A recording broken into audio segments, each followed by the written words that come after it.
Awesome. Thank you. And thank you all for being here on Sunday. I'll just do a quick and thank you, Kasam, for the opportunity. I'll just do a quick intro of who I am and what I do, and then I'll start off because there's a lot to share, and I want to spend the time also doing slightly more of an interactive demo session. So I'm Tulsi Menon. I head the product team for the Azure AI services team based out of Hyderabad.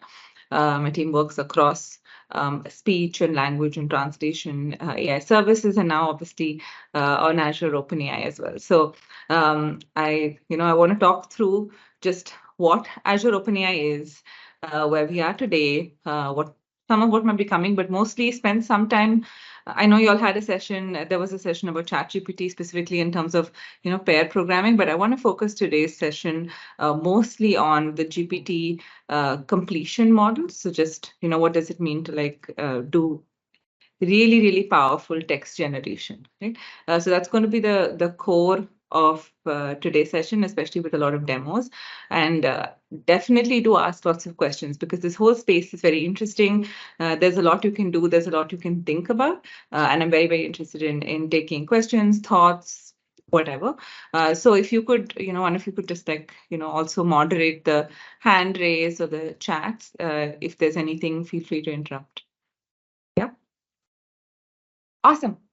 With that, let me quickly get started. Actually, before, just given the whole wave of every thing that's been happening with AI, I want to take one giant step back and just talk about the evolution of AI just a little bit and just where we are, because I know everybody's been talking about how hey, this ChatGPT is disrupting things, but we really are at a point of paradigm shift with AI in general. So taking a step back, talking about that, right? So in just 2 minutes. So the AI in general, there was a lot that's been happening since the 50s and 60s, right? Where researchers were testing out the ability for how machines could think like humans. And in fact, there was a lot of scope on trying to build a few skills, right? Like, for example, playing chess or a particular game. So it was very focused on very specific skills, and that's how they were approaching AI in general. With the whole advent of machine learning, especially in the 90s, the point was just, okay, now there was more and more data available, there were slightly more powerful machines. And so it became, the shift became a little bit more about, hey, give some data, let's see what AI is able, AI model is able to learn with some data on its own. How can it predict things on its own based on some data? So that was the whole machine learning shift that happened much more recently, right? Since the 90s. And then the whole of, the 2010, 15 onwards, there was a slight shift towards deep learning. And then, that continued, peaked around 2017. But the point being, again, machine learning, but, with very, very large neural network, very, very large layers, because until then, you could sort of predict what was happening with machine learning models. You could, as most of you may know, you could kind of reverse engineer them to some extent. With deep learning, they started becoming more and more of these black boxes where we're trying to mirror human minds and brains, right? But even then, you would see what the power of deep learning was coming with huge volumes of data, huge, again, larger and larger models with more and more parameters. And so they've been getting more and more powerful for the last few years. And then currently where we are, I think with 2021, there was a step function again increase with generative AI. I think until then with machine learning, deep learning, we've been focusing on using models for helping with decision making more and more, right? Like we still provide the right parameters and just help make the right decision, like pick the top answer, change a few things.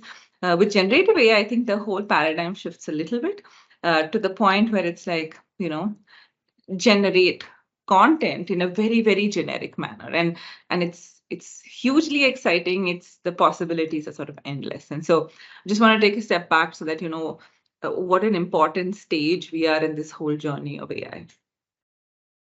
Given that I talk about OpenAI and Microsoft and that whole, because all of you are, it's all about Azure and how important of a role Azure and Microsoft plays here. So OpenAI is a research company that's now been working on trying to build artificial general intelligence that benefits the humanity and the world in a huge way. So they have built a ton of these most really advanced state-of-the-art models in the field of natural language, image, etc. And they're again with even speech, speech models and others as well. And there has been an interesting partnership and a collaboration with Microsoft, where we have an exclusive partnership with OpenAI to take these really advanced state-of-the-art models, in fact, collaborate with them on that and make those enterprise ready through the power of Azure, right? So we want to, again, leverage this collaborate partner together to empower, every person and organization to do more. So we do that through a combination of, 1P, through, all of you might have seen the news about Bing. So Bing is, using the OpenAI models in a, fine-tuned version of that in Bing is one example of how we're taking the goodness of these models and bringing them out to everybody in the world. And then Azure OpenAI is the way we're taking the goodness and making that available for the developer community, for third party, for enterprises, and making enterprises empowered to do more. So that's what the partnership is all about. And I'm going to talk more and more about Azure OpenAI as a service, how can you use it, etc. today. And when we talk about this particular partnership and the OpenAI models, in general, we're talking about three different things. The GPT-3 family of models, which is all about generating text. The Codex family of models, which is about generating and understanding code, and DALL-E, which is about generating images. Right? So specifically, what I mean by that is GPT-3 is about giving an instruction or an input, which we call prompt. And then the response will be a completion. Again, it's generation. So it's generating a completion of whatever you ask for by providing the output in the form of a text. Right? So write a tagline for an ice cream shop. It provides an interesting tagline based on the instructions or the prompt you've given. The Codex model, again, takes a prompt or an input, which could be much more structured and much more specific, where the output is intended to be some code, something in a very specific code language. So in this case, you would pick SQL. We have we have multiple different languages supported, in fact, and you could customize and train it for almost any language that you want to provide the output in. And so that is Codex, right? And DALL-E is where, again, the input or the prompt is text, but the output is an image. So it's multimodal, right? So you could say, create an image of a white Siamese cat. You could create an image for almost anything, for a logo, for your PPT, for whatever. And I know some of you might have seen some of these models or these prompts and the outputs for those going viral a bunch, right? Because you could choose to do it in a particular image creation style. You could do very, very specific things that you want to based on the prompt, and then the output gets generated. So those are the three family of models. And today my focus is going to be more on the GPT-3 family of models and what are the specifics behind that. But again, if you have questions on Codex and DALL-E, let me know. And then within this family of models, also within GPT-3 and Codex, we actually have 4 different types of models. So for GPT-3, we have Ada, Babbage, Curie, and Da Vinci. They increase in increasing order of capability, but also as well as increasing order of inference time and capacity, and therefore cost. Similarly, for the Codex model, we have Cushman Codex and Da Vinci Codex similarly increasing. And by the way, even within those, for example, within Da Vinci, we have Da Vinci 1, 2, 3, which are like just, improved versions of the Da Vinci model itself. At the core of it, they're the same. And, the Chat GPT model that, you've all been like playing around with, in fact, that's that interface that most of you must have used. Is a version of the GPT 3.5 model. So it's very close to the Da Vinci model, but it has been fine-tuned for conversational interface, right? So it's fine-tuned specifically for chat and to be able to talk in this chat-like manner. And that's also coming very soon, very, very soon to Azure. As another model, but capability-wise, that and Da Vinci are you could do most similar things. It's just that that's a lot more conversational. It's fine-tuned in that particular manner. That's it. Like I said, the type of things you could imagine is, DaVinci is much more complex. So you could do very complex intent, summarization for a direct audience versus something like an ADA would be used for very simple classifications. Think, some of you must have used Azure AI in the past. So think, a Curie or Babbage also would be more like a, CLU, like language understanding system, those kind of things. It would be used for classification, specific translation, very specific tasks, which are within a particular bound. Right? So those are sort of the family of models. And then given that, since we're talking again about this whole Azure and AI series, where does all of this fit into the existing very large, very complex Azure AI stack, right? And so that's where sort of OpenAI fits in, because the whole Azure AI stack starts with the ML platform right at the bottom, which gives you with Azure machine learning. Again, hopefully some of you have played with this, and maybe some of you are experts around this, but Azure machine learning gives you a lot of flexibility and capability primarily meant for data scientists to actually train their own models, deploy them, test them, etc., and then hit like inference on top of them with a lot of customization. So that is the core of it. And in fact, a lot of the OpenAI models they're actually they're hosted and all of that behind the scenes through Azure machine learning.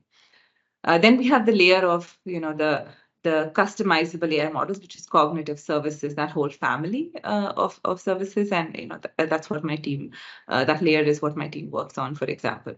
Right? So you have all of the cognitive services like vision, speech, language, decision, like content moderation, and then OpenAI service is another big piece in that customizable set of models. And what this means is you don't have to train your own model. All of these cognitive services and OpenAI service has pre-built models that are available just right off the bat that you can use. But if you want to customize it, there are ways for you to add your own data, add your own specific enterprise data, and customize it.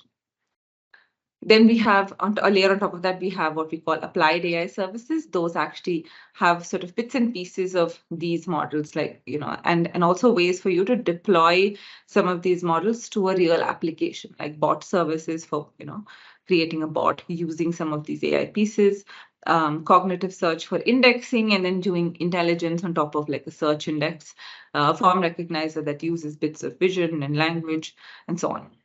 And then we have platforms that, again, a whole set of very, very, like, it's meant for even for citizen developers to use, where behind the scenes, again, it's using a lot of the models that are coming from language and speech and so on, but it's in a very UI focused manner that is meant more for like business and citizen developer users.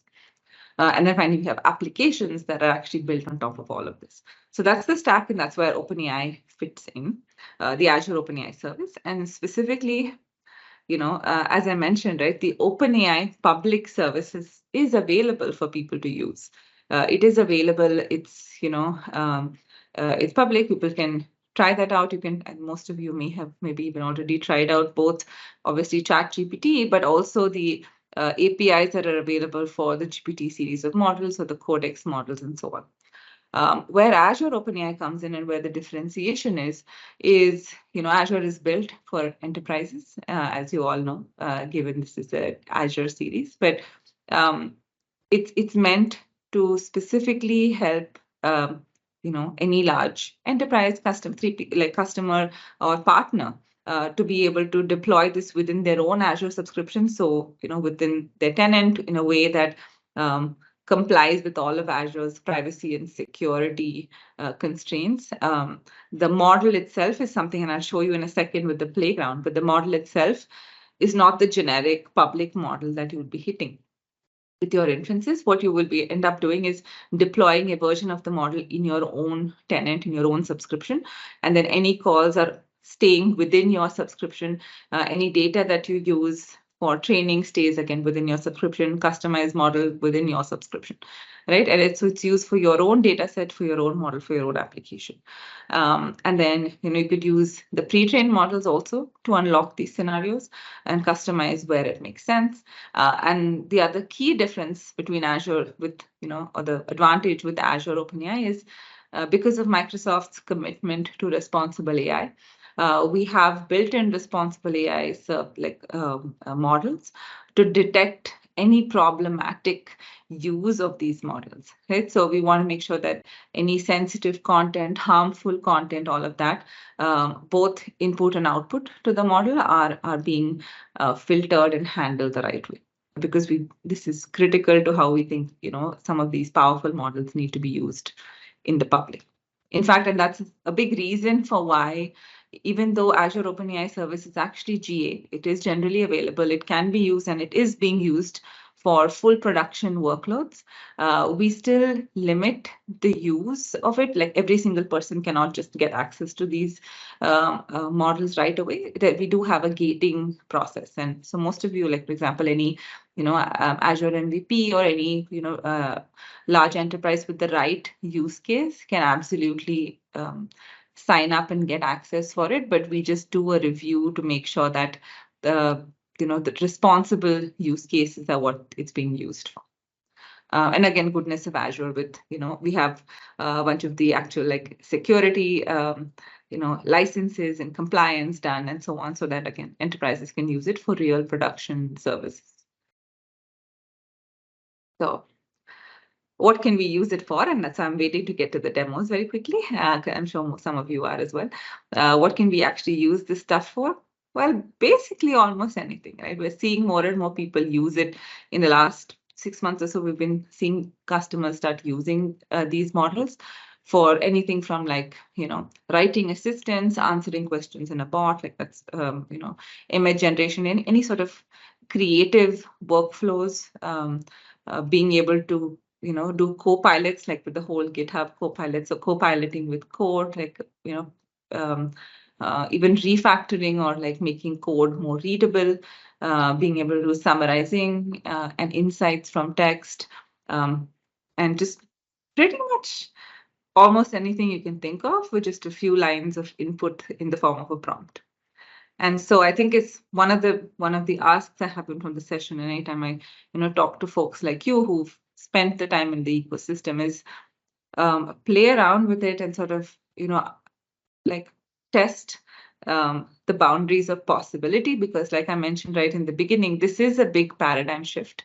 And so in a way you want to, almost get rid of the old way you had of thinking with how you would use an AI service and test out sort of the possibilities, right? So just try and unlock as many new possibilities as you can. Think of whatever scenario you could, and in some way or the other, you'll probably be able to solve for that with the OpenAI models.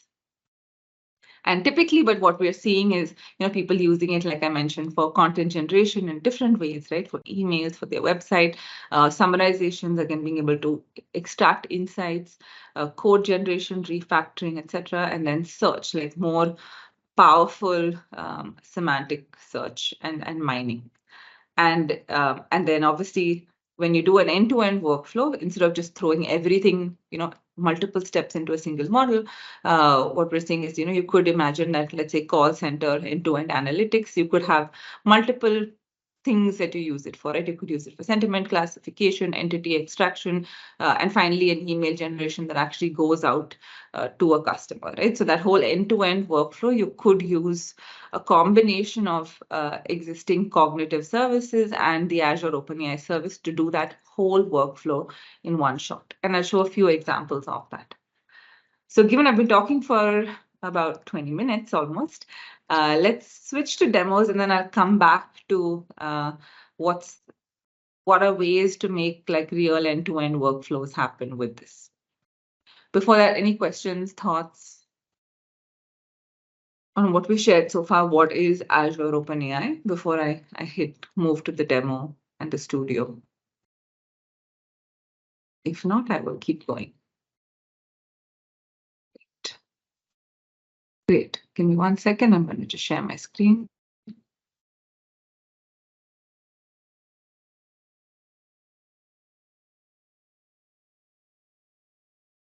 Okay. Can you all let me know when you're able to see the screen? Yes.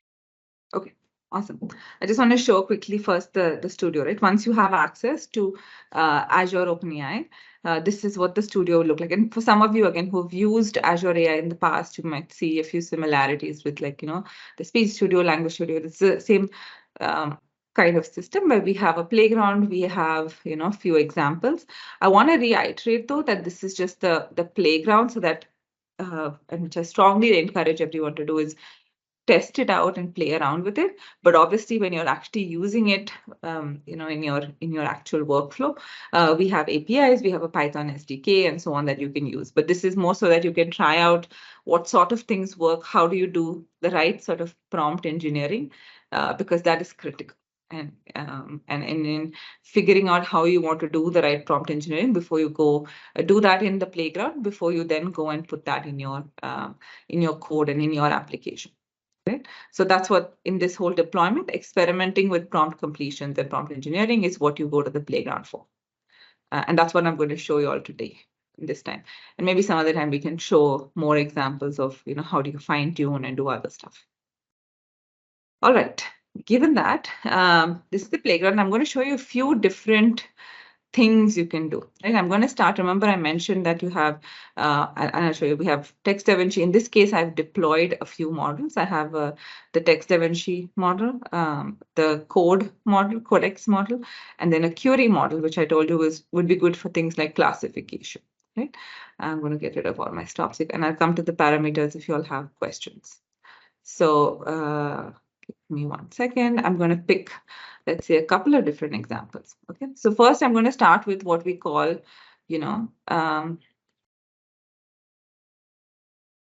few-shot learning. So remember, in general, we're used to these models that, hey, we give a bunch of input, we give a bunch of training examples, and then we say, okay, now what does the model give me?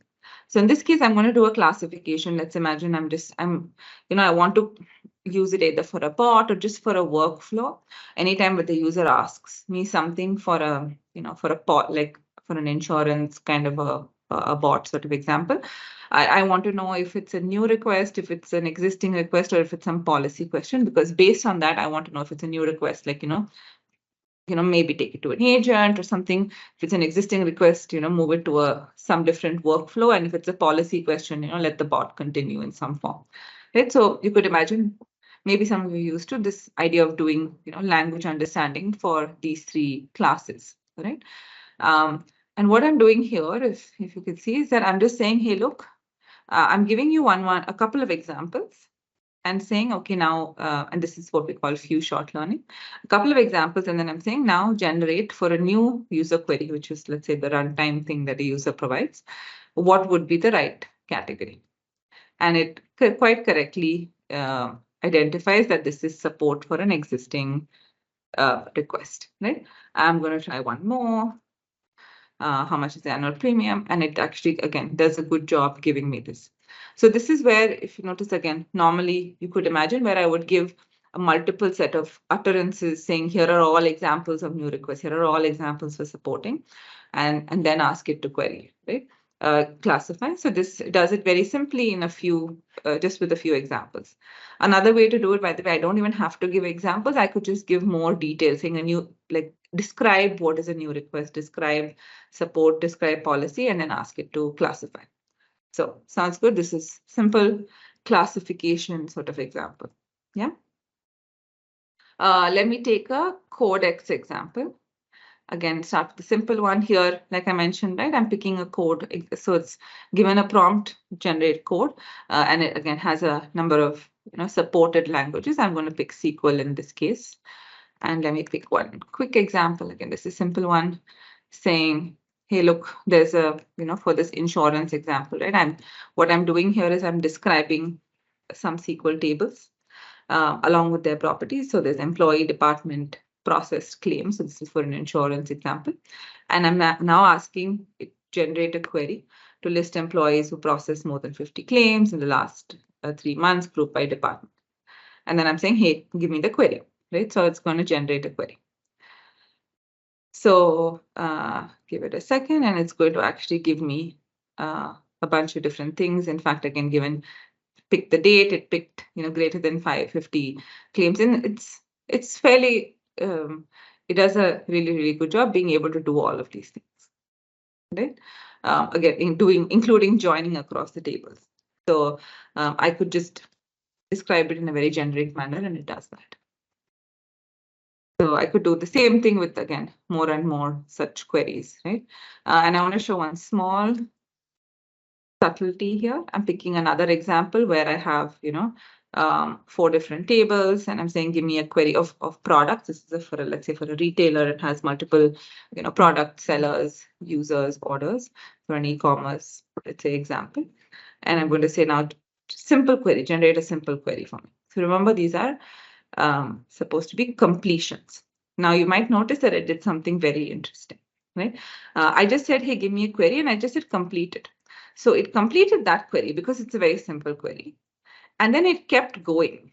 It now pretended that it's giving me a request saying, hey, write a query to list all the names of you. It's trying to do more such examples because it's completion, right? It doesn't know that I have to just give one query and stop. So a good way to now prevent, let's say, for it to not just finish the task, but keep going and creating new tasks is something like something that's called stop sequences. So I can say, hey, look, I just wanted to create one query and stop at the semicolon. I'm going to hit regenerate. And you'll now see this time that it hits the semicolon and it stops. So it's not going to keep trying to create more and more examples, right? You could also then otherwise change the number of tokens so that it has fewer number of tokens, so maybe it doesn't keep going. But that's just a small subtlety of what is the stop sequence and how to use it that I wanted to share. Any questions so far? I don't know how many of you all have played with the playground, but thoughts, questions before I move to more examples? I'm sure you all have some questions. This on what else it could do. Hi, Tulsi, Manish this side. Yeah, go ahead. I was trying to just log in into this is something new for me, OpenAI. So whenever I'm trying to log into this, so I'm getting an option that you are signing with an email which is not associated with an Azure subscription that has access to Azure OpenAI. So is it if for exploration purpose we don't use this, or we need to take a subscription first and then only we can proceed with that, or is there any other approach? Yeah, you definitely do need a subscription and you need to ask for access. Like I mentioned in the beginning, I don't know if you missed that, but given our commitment to responsible AI, right? At least in the beginning, for some time, we are making this a gated GA service. So even for exploration, we do require that you have a subscription and that you are requesting for access, and most people will get access. It's just that we want to make sure that the use cases you're using this for, that you're testing this out for, are not violating any of the responsible AI practices and principles that we have. So that is, for the time being, that's why we're doing that. Sounds good? Sure, thank you. Thanks. But good point. I want to make sure that I'm glad that that got reiterated. Awesome. I'm going to keep going with a few more interesting examples. Now let's take the text Da Vinci model. Like I said, the most recent and the more powerful models. And I'm going to pick slightly more generative type examples. Okay, let's take an example where I have this, long sort of call center, because I think, like I mentioned in the PPT as well, there are typically we see a lot of examples where there are, customer support type contact center conversations that have happened. So you could imagine there's either a chat, or a conversation that got transcribed to text. And many times, these are very unstructured conversations. There's a lot of workflow and pieces involved trying to extract the right information, being able to use what's sitting in all of these, calls, and automate on top of it. But I want to show like it's a really simple thing, right? Imagine now there's a customer and an agent. They've had a conversation about, customer had some accident with their car and they have some back and forth conversation. So let's start with something really, really simple where I'm just saying, hey, look, this is reasoning on top of, and in fact, to some extent, like an opinion kind of thing, right? I'm saying, hey, given this conversation, given what you have this prompt, can you rate the agent handling this call with whatever, some score, and explain why? And you can see it does a really good job of, because see, just doing a rating is not the most useful, because we want this to be, we don't just want to say, hey, give this model ability to make all decisions closed. We want to say, use it for, human assistive workflows, right? So you could imagine now, instead of, let's say I'm somebody who wants to see this particular agent's history across many calls, you could imagine that all of their calls I now ask for a rating and a reason. And now I can very quickly see how well they did across multiple calls, and I could do one more layer on top of that. So again, very meta in being able to give a rating and give reasons, right? Which is pretty cool. Now that's making it, a little bit more abstractive, right? Now you could imagine one more step that's saying, okay, look, like I said, this conversation is very unstructured, and I'd like to be able to have insights on top of it, being able to query on top of it in some way. So I want to say now, in a generalized manner, for every conversation, can you extract the following, from this phone conversation? The reason, the cause for the incident, the customer name, policy number, etc. Right? Because normally what we would do is you would say, hey, this is what an entity looks like. You'd have to train a model, but I didn't have to do anything. This is not trained on insurance data. It's not trained on vehicle. It's not trained on anything. It's the out-of-the-box pre-trained model. And all I had to do was provide some instructions, provide some clarity, and it was able to very correctly pull out the right information. Right? It didn't say like, the policy number, the name, and so on. It was able to do a really, really good job. Now, this is great. I want to now index this and make this structured. But obviously, this is not in maybe the best format. So I could even do one step further, saying extract it and put it in a JSON form. So that now I can just directly take the output from this and, put it in a DB somewhere, right? And again, it's able to do a very good job of parsing everything and then putting it in the, and you could imagine, you could see that there's not like an exact match of anything anywhere. I didn't spend a lot of time trying to craft the perfect example. I just put what's in my mind, and it worked out of the box. Right? So you could see how, again, the reason I'm showing sort of different examples is because I want you to understand that the possibilities are very different, right? You could do generation, you could generate some query, you could take unstructured to structured, you could do classification. So you can imagine now unstructured to structured, put it in a DB. Now you can use the other one that I showed you, which is natural language to SQL, to now extract information and do insights out of that. Again, please stop me anytime if there are questions. Otherwise, I'm going to keep going with very, very different kinds of examples, right? I now want to show you a very generative kind of example. So I've seen most people want to do chatbots. And the important thing always is, how do I do very grounded bots? And I wanted to show an example of prompt engineering. So again, everything that's in this box, in this playground, is what is called the prompt, right? And how well you write a prompt and how well you provide the right information and instructions, and even to some extent some of these parameters determine how well the bot is able to, or the model is able to give you the right completion or response, right? So I've seen a lot of people trying to create bots from this with grounded information. So I'll just explain one example, and then you can think about how to put an entire workflow together, right? So I'm providing a slight instruction saying, write responses as a chatbot for a sports news channel, engaging with a user who wants to know information about sporting events, right? And try to use the following information to respond. So I'm giving a little bit of an info about a particular, you could imagine that user is on a news site or a sports news site, and they're looking at some article, and you could say, hey, use the text of this article to provide the responses. That's just, one use case. And I'm just saying, try to use the following information. So for example, if a user just says hi, the bot can just respond. Hi. In fact, you can even say, are you looking for information about any sporting events? Why did it say that? Because of the instruction I provided, right? It does a really good job. And here, remember, I'm not having to do any info. Normally with a bot, you put, a bunch of workflows in place. You say, okay, if they say, hi or hello or whatever, here's the ideal response you want to give. You don't have to do any of that. right? And now you could imagine that, as a user, I'm asking more questions. Tell me an overview of the match, right? And the bot, given this information, it says all of this quick overview, right? I could also say, look, this is a very long answer. As a bot, I don't want it to give more than one sentence at a time. So remember what I showed you all about stop sequences?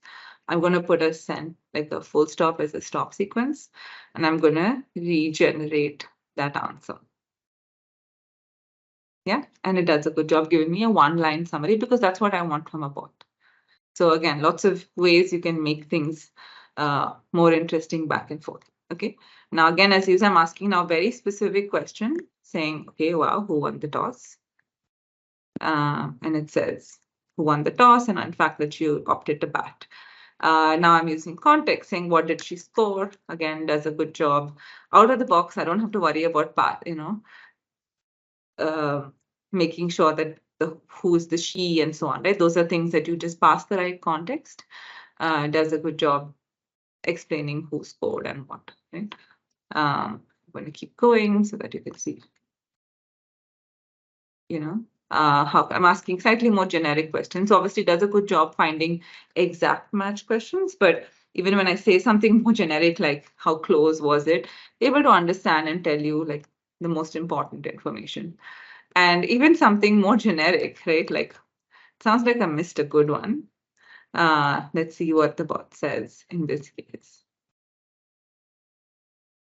And again, do you see how it's taking something saying, look, I'm on a sports news channel. It's able to kind of extrapolate and say, hey, go check out highlights on our website for more info, because it looks like the user's missing that. And remember, being generative AI that's not deterministic, it gives me slightly different answers each time. You should definitely try to catch it. And each of this, it's doing in this very chatty, bot-like, tone. It would be very different if I gave it very different sort of instructions. Don't miss out the next one, so on, right? And so yeah, that's an example of how you have a grounded conversation. And this is just I picked the sports news, whatever channel example. You could do this for almost anything else. You could imagine that, like I mentioned, the insurance example. Imagine a bot that's talking about insurance. Each time, let's say, I know this is the user, they're asking for their info, pull up their case file or something and say, instead of this, I would say, try to use the following information to respond, put the user's case file information, or put the relevant policy document chunk that they are asking questions out of. So each time, pick the most, that's why you need multiple steps, but pick the most important piece of information and then pass that as part of the prompt, and then whatever question the user is asking, so that the conversation is it's still a very conversational experience, but has the right information. I'll pause here because I think there's usually I get a lot of questions after this for like the how. So thoughts, questions on this particular type of scenario and how to create grounded conversations.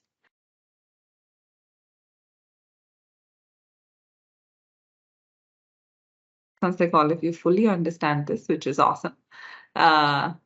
You should again continue like playing around with this. So in the right hand side, there are something temperature.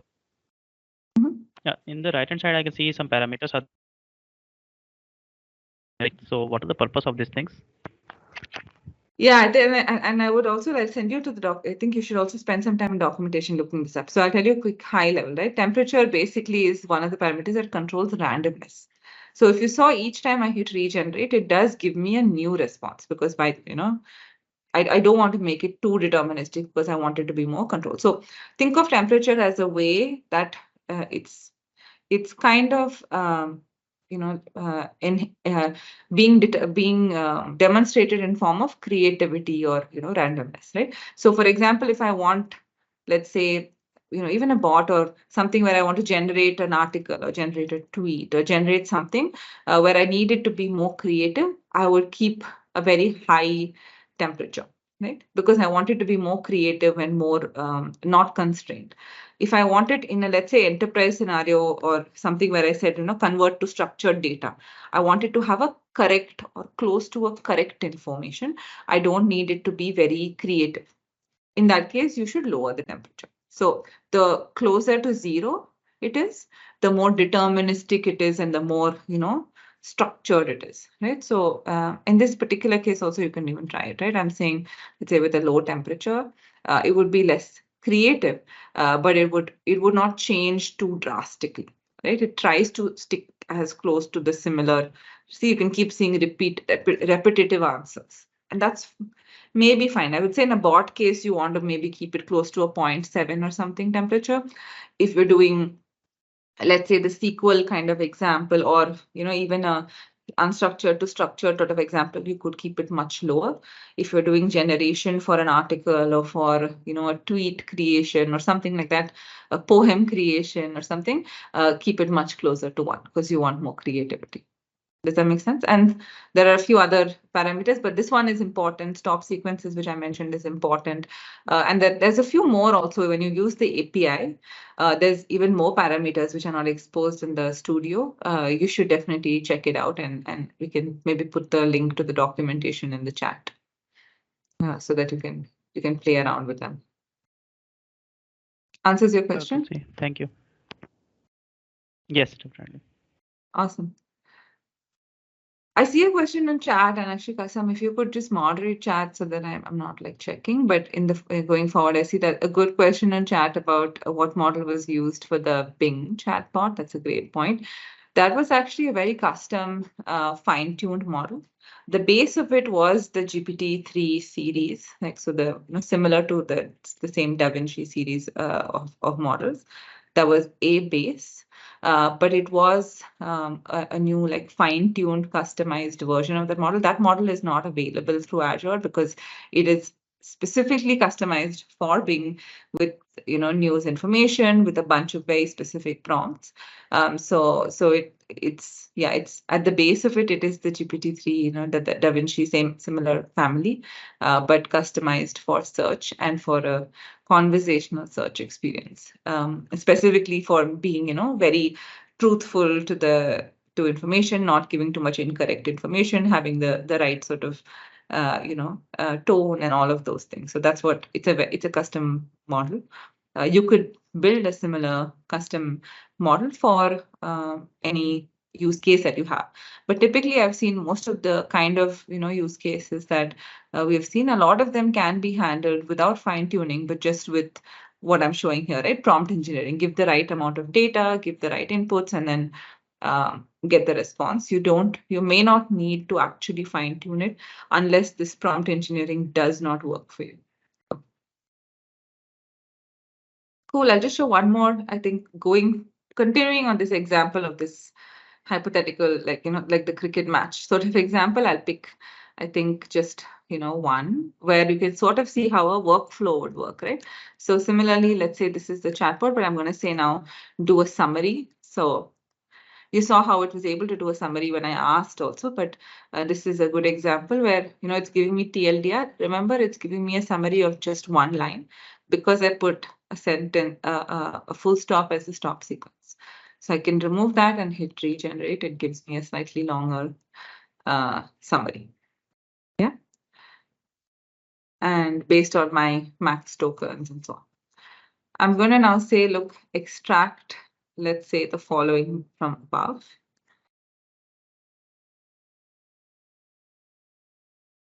And again, remember, imagine that I have multiple articles like this and I want it to be extracted. Okay. So I'm coming to sort of why. Imagine like I'm for a generation sort of example, it's able to do a good job with saying, okay, look, what's the tournament name? Who are the main players? What are their teams? And so on. I need more tokens. Okay. Regenerate.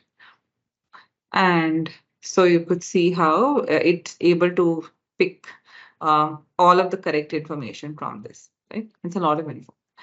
So you could imagine that again, every article, I'm able to pick out the most important pieces, put it there. What could I use it for, right? Remember, if I'm, again, wanting to do from every match, or from every match that was done, imagine I could create an article. From every article, create a bunch of potential tweets because I have a sport social media site, right? So think of something like this. And this is where again prompt engineering makes a huge difference. So I'm going to say, look, to create tweets with each of the following information and include at least 2 hashtags. Okay, I'm going to say something like that because I want to make sure it's in a certain format. And you'll see this is why I'm saying prompt engineering is critical, because I'm saying, look, here's the critical information about each match. And remember, I showed you an example how I can take any summary or any article, take the most critical examples, critical pieces of information from that and put that in some place, or just take from and then take all of this critical piece of information and say now create a tweet from it. And remember, it's completion, which is why the more you can give the model some info, like actually, let me show you what happens if I don't do this. Okay. What could happen if I don't do this? And remember, it's tweets, so I want it to be creative. So I'm going to give it a high temperature. Okay, I hit generate because even though I've provided good examples, and I did a good job here, right? It said 1, 2, 3. Here are the exact, based on this, it said, okay, look, India beat Pakistan, blah, blah, blah, leading the way. Like it's able to be a little bit creative, and it gives me good hashtags as well. And again, I could keep regenerating and getting slightly different responses from this, including with emojis and stuff like that, right? And because I have a high temperature, it keeps being slightly more creative each time and trying different things. Yeah. Questions, thoughts? So I just wanted to stop with, like, this is a good example of sort of creative content generation as well.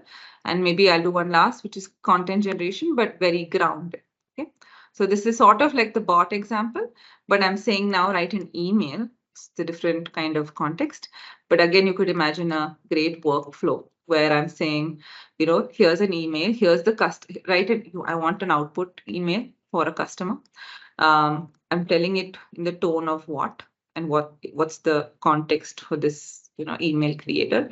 I give the customer's email, I give the customer's information, and this, you could imagine, is something that I pull up from my all my customer information DB and order DB, right? This could also be something that I use directly from. You could take this email, convert it to a form, which is pulling out the information from a DB, putting this here, and then saying now generate an email. Yeah. And the bot does a good job actually saying, hey, thank you for this, and it even gives you a really lovely template to say, put your name in here and write it and send it. So as as the human customer specialist, I can review it, maybe change one line or something that I want to, or add anything, and send it out in like 3 seconds, right? And keep it very, very grounded.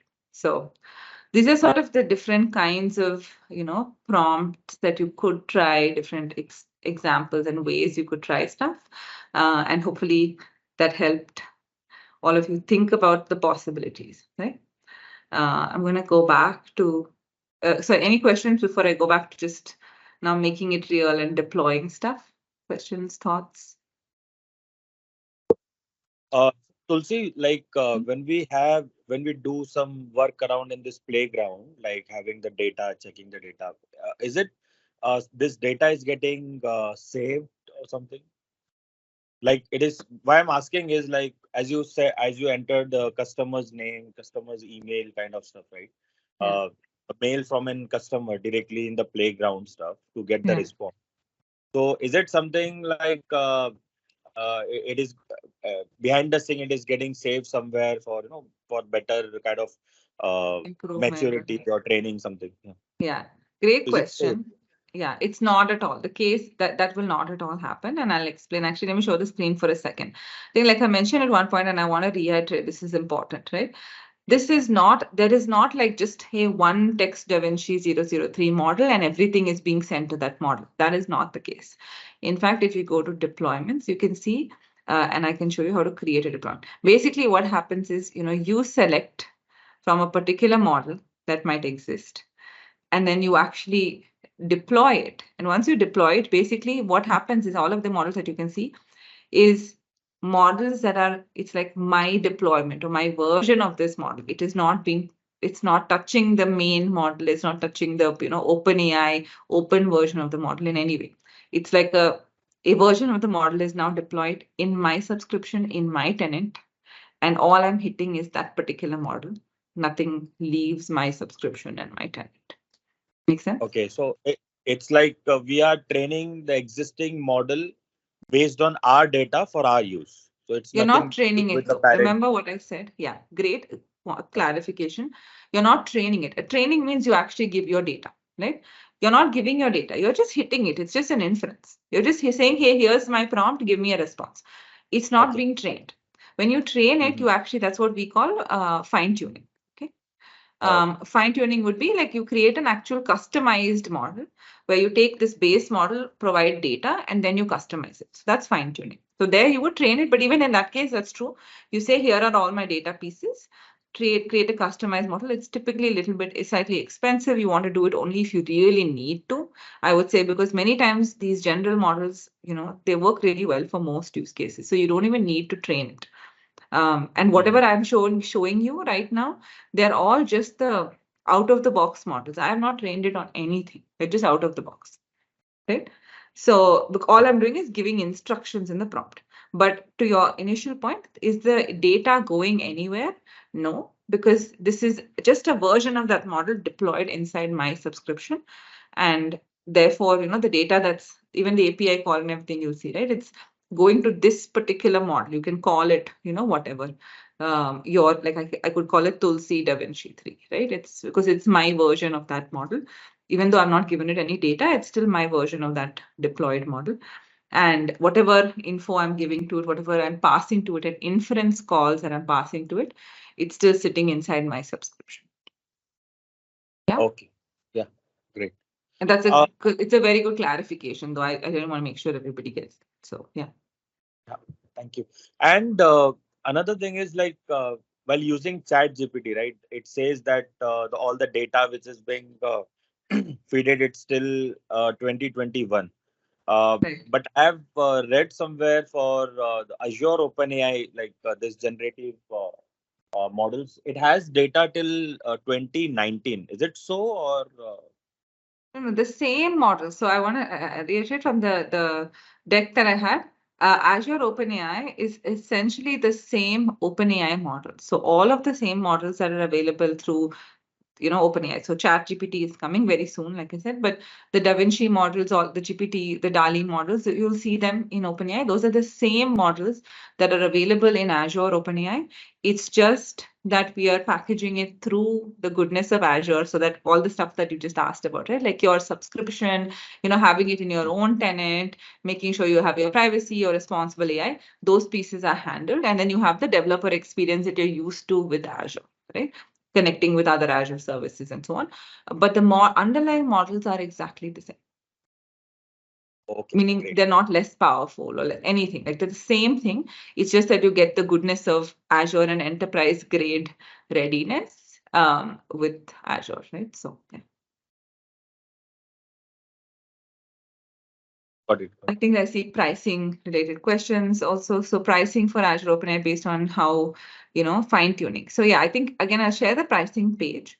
Typically inferencing is the same as, OpenAI sort of inferencing. Fine tuning, again, I want to clarify that like every example that I showed today, I did not fine tune at all. I would strongly encourage that you first sort of test out what can be done with just the out-of-box models before you go to fine-tuning. Fine-tuning, yes, the prices are very different because you're actually going to, so with inferencing, all you're taking is taking a model, deploying it, and then hitting it, right, with each API call that you make. With fine-tuned model, you have to provide your thing about pricing, right? So yes, the more powerful models cost a little bit more, and they're similar to how OpenAI costs. The fine-tuning, how it works is that you actually have to fine-tuning how it works though is that, you actually have to deploy, with your data, a new version of that model. So actually the compute power needed to train the model and then to host that model will also be charged. So it's not just per inference call, it would also be hosting charges. So as a fine-tuning becomes more expensive, but using out of the box, the models is just per API call, just like with any other Azure AI service. And similar to how, same thing applies even for the public OpenAI. So yeah. And I'll share maybe link, like I said, to documentation as well as pricing. I think we're almost at time, I think, Kasam, but I just want to share only I just share one example of, how the OpenAI models are great. I think I showed you how there's so many different ways you could use them. But the thing to think about, and I'd encourage all of you to think about, is how do you create end-to-end workflows and where to put this in the right way, right? So for example, with document and how you can use other Azure services to have an end-to-end workflow. So for example, if you wanted to do document, process automation, like kind of like the example I showed, let's say with an insurance claim or something, right? You want to put all of your different documents, PPTs, anything, right? Use Azure Form Recognizer, which is an applied AI service, which cracks the different, components of the documents. Then you store it in a place like cognitive search, which is able to, again, take the intelligence of Form Recognizer and store all of this data with the right metadata in your cognitive search. Then you could use OpenAI to be able to easily, query through natural language, be able to ask questions on top of your, index in cognitive search, maybe even parse it a little more. Like, let's say you want to summarize it or, extract few insights. Imagine like the example I said, rating an agent or picking the most critical pieces from something in the doc.